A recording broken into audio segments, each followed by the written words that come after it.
I was a history and government major, secondary education, history and government. So I was one of those people that watched the State of the Union address every year, still do that, State of the State address every year. And it always starts, and I want to start the same way here. The state of the Putnam County school system is strong. We are good. Tough room, come on. Round of applause. I thought we would get one here.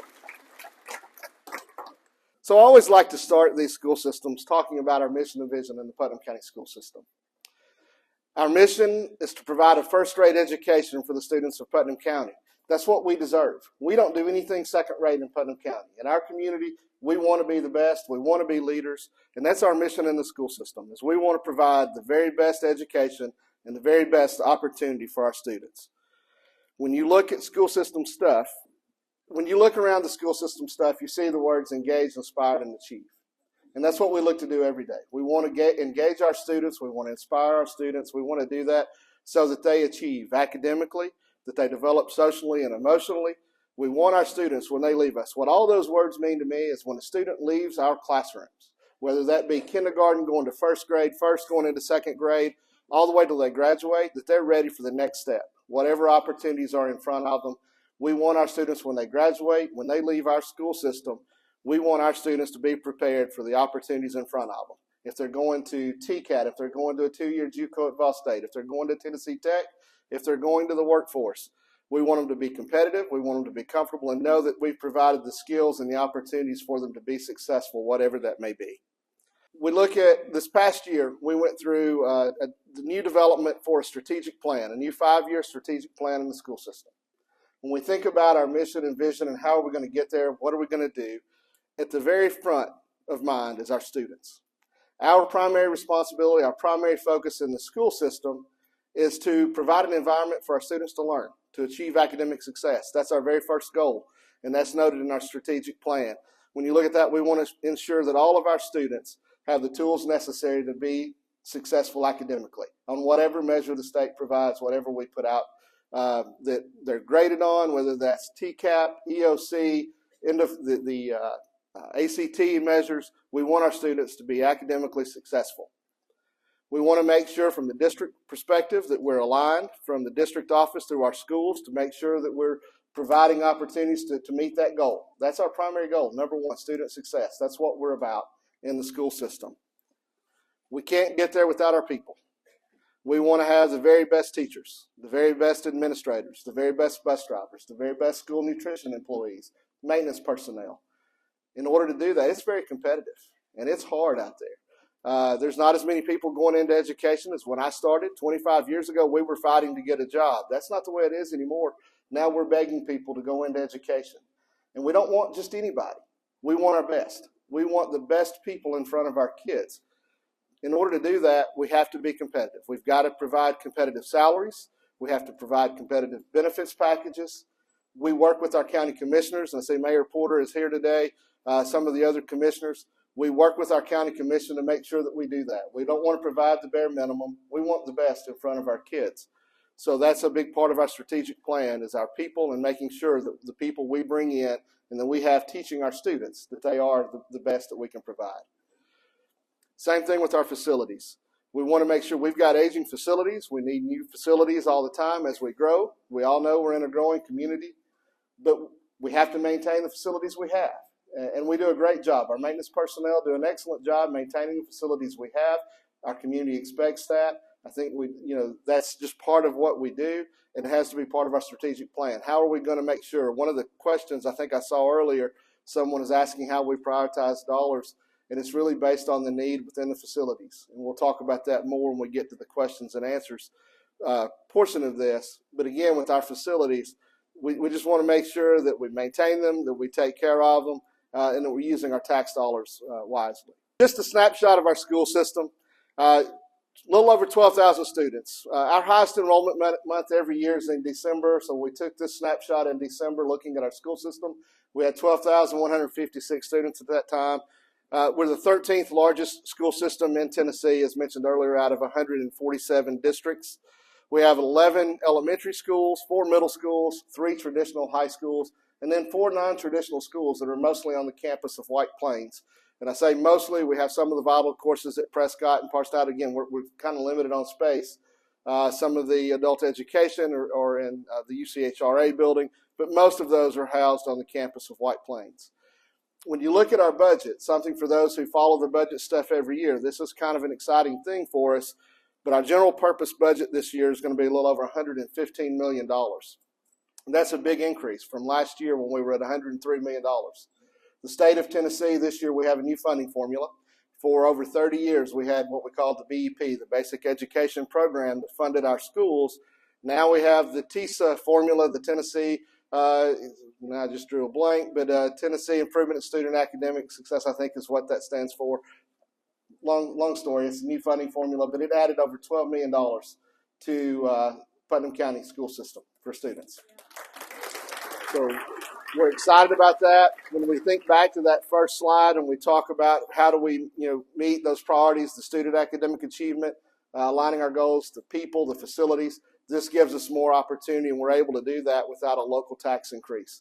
So that's a huge investment for our community. It's something we're really excited about. And again, we want to make sure that we're meeting the needs of our community and meeting the needs of our students with that additional funding. Again, just the 13th largest district in Tennessee. We talk about comparison districts. We've got on the slide Murray County, Madison County. We also look at Hamlin County, Tipton County, Robertson County. These are the counties similar to our size.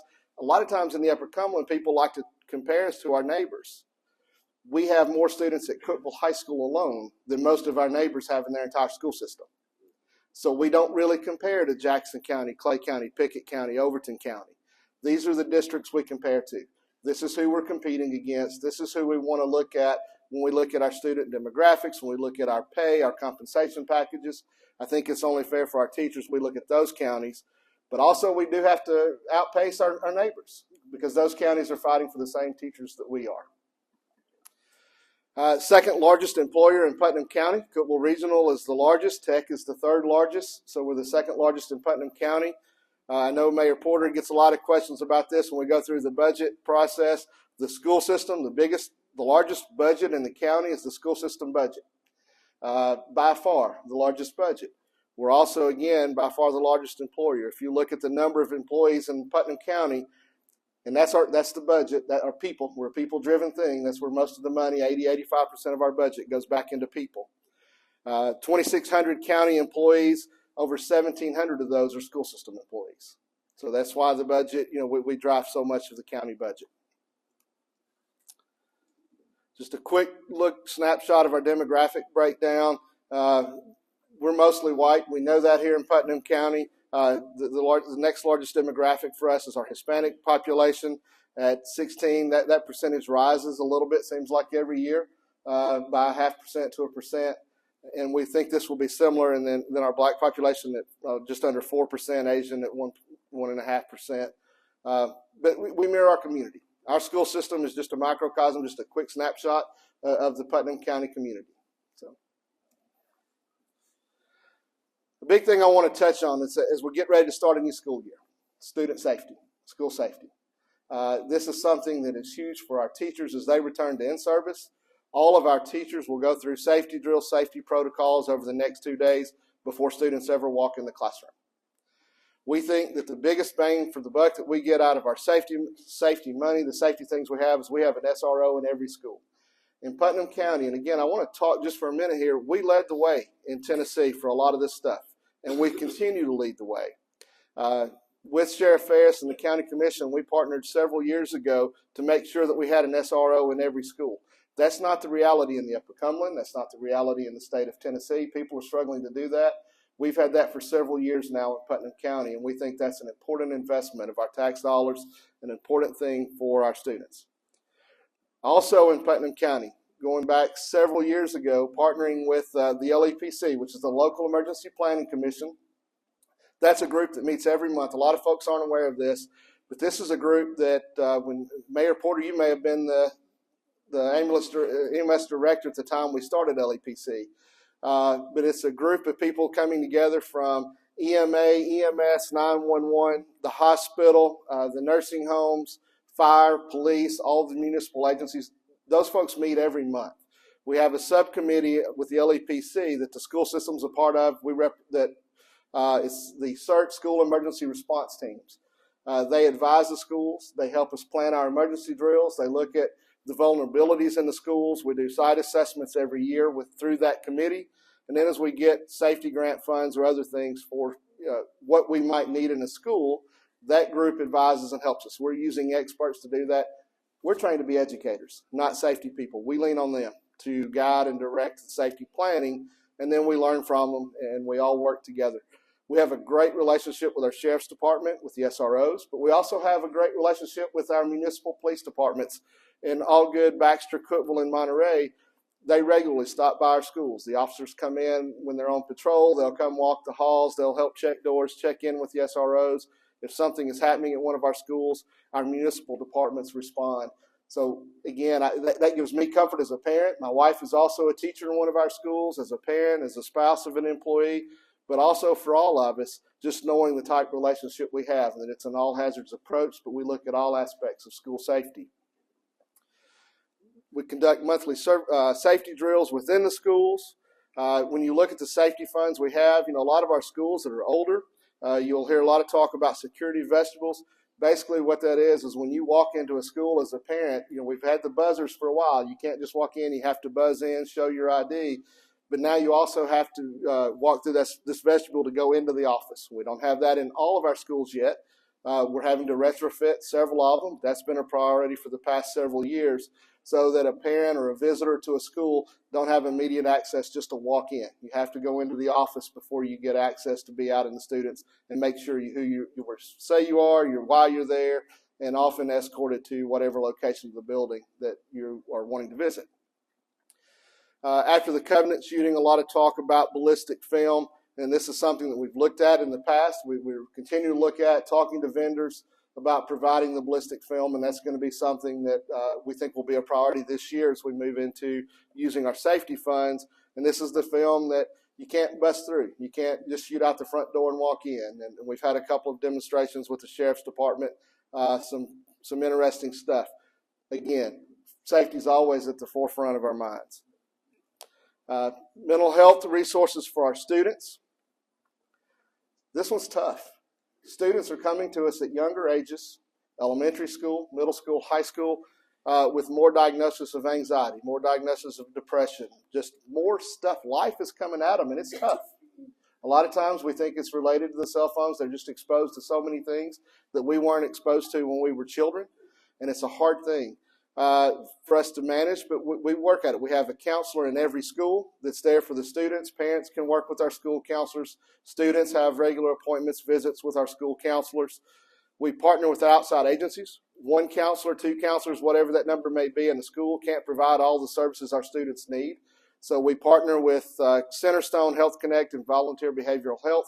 They provide regular counselors to our schools. They come in, they meet with the students during a non-academic time to provide counseling services when parents may not can get the students to an office. They come to our schools and provide those services. We also have 5 social workers that work with our student body and one that works with our teachers and staff. Our teachers and staff experience life just like everyone else and often experience struggles, need help, need someone to talk to, and we have a social worker dedicated just to meeting and talking, who's a licensed counselor as well, but just to work with our staff members. Best groups for students who have experienced the loss of a parent or a sibling. Those students tend to need more support, more encouragement. They're not alone. That's a big part of this. So we have groups. These are often 2, 3, 4 students at a time in a group. They meet with one of the social workers, counselors, because their experience is so unique to provide additional layer of support. Along these lines, something that our school board undertook, and Ms. Cravens, Ms. Fry here today, and they led the way on this one, a new cell phone policy. And I'm excited. I know our teachers are really excited about this. And so far, the parents we've heard from have been excited. But if you come into our middle and high schools next year, at least during class time, the students are going to have a pocket when you walk in the classroom, drop the phone in the pocket. You can get it on the way out. If we can give them that 45, 50 minutes of peace, because I'm telling you, as a parent, I've got a 16-year-old and an 18-year-old at my house. Snapchat is the devil. I've said that. I made a deal with the devil when I let them have it. I said I would never do it. I did, and I regret that. But they're on it all the time. Snapchat, TikTok, Instagram. And the kids struggle with that. So if you've got younger students, the longer you can push back, the longer you can keep that away. I advise and encourage to do that. The majority of discipline issues that we deal with in the school system stem from something that's happening the night before over Snapchat, Instagram, TikTok. Those are things that are rating our students.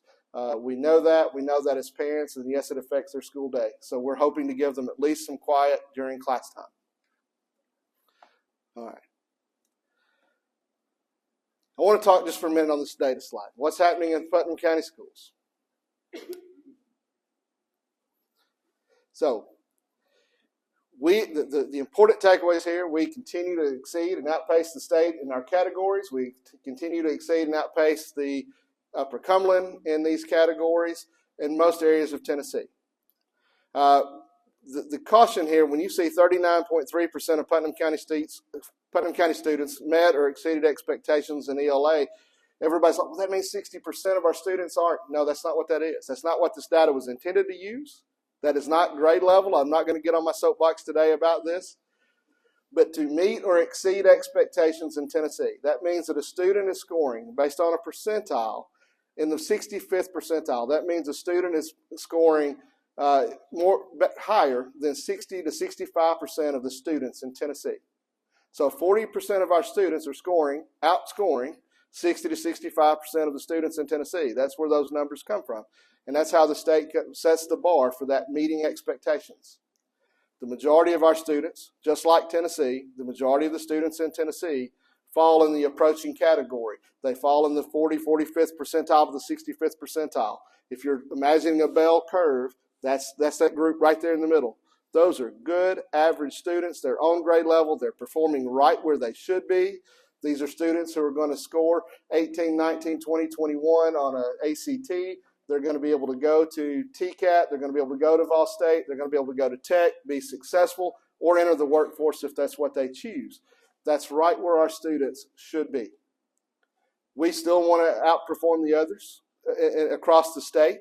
We have schools that perform higher than that 39%. We have schools that perform lower.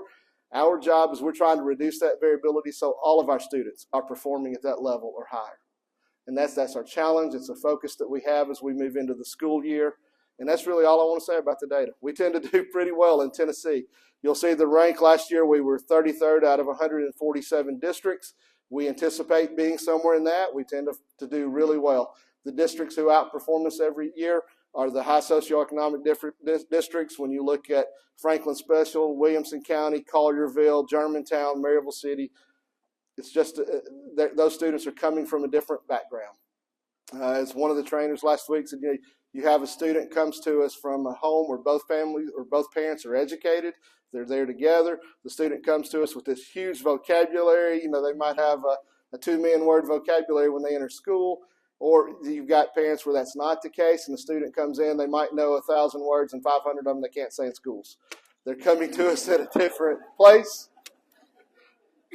The other districts don't deal with that, so they're going to outperform. Their data is going to be a little higher. Just we don't need to fall into the trap saying that public schools are failing. Our public schools are doing good work, and our students, our teachers are doing good work. So that's not what this data is saying, and we have to be careful when we look at some of that. Anyway, I said more than I should have on that one. Let's move on. Let's get to the fun stuff. The career and technical education. And this is one that a lot of our folks here in the room are always curious about. I've got a whole staff of folks that are over here at the table, and I should have introduced them to start with. If you guys will kind of wave or stand up here. That's several of our staff members at the central office, our supervisors. Jackie Vester, our CTE supervisor. Jackie, she leads a lot of this work. This is big. Many of you know her. We are preparing our students for the workforce. For years, we went through this trend where everybody's got to go to college, everybody needs to go to college, and we know that's not the reality. So what do we do for those students who are not going to go to college? What are we going to do? We want them to be able to be employable. We want them to come out and support their family, support themselves, to stay off the government tax, payroll. We want students to be able to be successful. So we provide lots of pathways. But also in this CTE career pathway, these are our college-bound students. My son just graduated high school in the spring. He's going to UTC in a few weeks. And 3 out of the 4 years he was in high school, he was in a CTE class. My daughter's going to be a junior next year. She's in the nursing sciences program. She's going to be in a CTE class all 4 years. Students are going to be who are going into engineering at Tech. Students who are going into business are in CTE classrooms. These are programs for all students. We provide a lot of opportunities. This starts in middle school. We provide all of the career clusters in Tennessee. That's something we're very proud of, or that the state offers. We have dual enrollment partnerships with Tech, Ball State, and TCAT. I should have put the number in here, but we have huge numbers of students that take advantage of the dual enrollment opportunities for them, just getting them ready to go into college. When I talked about my son, and he's, like lots of others, he's going to enter Chattanooga with 20-something credit hours already. He's basically moving in almost a sophomore when he starts. We have students who graduate, who have associate's degrees and other opportunities there. Lots of opportunities for our students in this pathway. One of the statistics I'm most proud of last year through our CTE classes, 1,635 industry credentials last year earned by our students. Students are going to be ready to enter the workforce, whatever that may be, and they have industry credentials. They're more employable. That's huge. And the first time in over 20 years, a student who obtained a cosmetology license as a high school student. That's a lot of hours, and that's tough. And she's very successful, and she's going on to school, and that's Lily. One of the bottom left picture on my screen. That's her. But she's going into makeup arts and cosmetology, and I can't remember the college, but it's in Nashville. She's super excited, and outstanding opportunities for our kids. Okay. Again, we offer, and I'm going to start speeding up. I need to. I'm going to run into Kemp's time here. 16 career clusters that are offered through the state of Tennessee. We offer all 16 of them. The work-based learning opportunities, I do want to spend a little time here. This has been a focus for us the last 3 years. We started really taking a close look at this 2020 with 80 students involved in work-based learning. We've increased that every year. Last year we had 300 students in work-based learning. Lots of our partners are sitting in this room, and again, I want to say thank you for this opportunity for our students. When you talk about students gaining soft skills, those employable things, showing up to work on time, shaking somebody's hand, look them in the eye, those are things that aren't always taught at home. We work on that, but it's not reinforced at home. So we'll do our part at the school, and if we can get work-based learning partners here, and we get students to you, and there are some that are staying with you through high school. We've got some great partnerships through our construction classes, students who are being employed right when they leave. This is what they want to do. They're not going to college, university path, so they're meeting their employers while they're in high school. They're getting the industry credentials, and I've listed our current partners, and this is not all of them, but a big majority of lists. And if you're with any of those agencies, I just want to say thank you again. These are huge opportunities for our students. And we continue to look for ways to plug our students into the workforce. Not all of these are paid. Most of them are. If you're not a paying partner, then that's a little tougher, because if they can get a job, at Taco Bell, Hardee's, whatever, they're going to take the paying job over the internship that's not. But if you can offer them something, I know we have some that work in an office setting in an agency, even if it's $10, $11, $12 an hour part-time, 10, 15, 20 hours a week. Talk to Ms. Vester. She can help line you up. We'll get a student who's in a pathway working towards an industry credential that can help you, and they're going to be employable. And these are kids, they're learning from you, but they're also just fun to be around. And it's a great partnership to be a part of.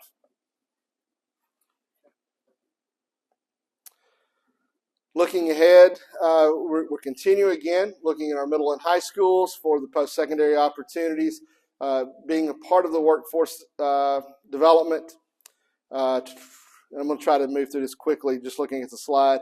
Again, our partnership with Vol State, having the opportunity to become certified in EMT. Mayor Porter, we're short employees in EMT all the time. We look at our community, what do we need? So we put this program in 2 years ago. We partnered with Vol State. We're excited about this opportunity.